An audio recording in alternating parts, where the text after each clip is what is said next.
You ask Tiger to solve. This deals with linear equations with one unknown. The final result is u equals 5/7. Let's solve it step by step. Group all constants on the right side of the equation. Add 45 to both sides. Simplify the arithmetic.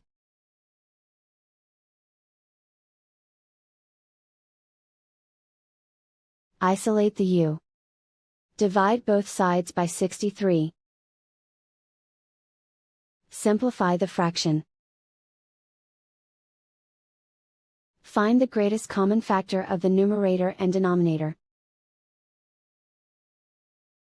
Factor out and cancel the greatest common factor. And so the final result is u equals 5/7.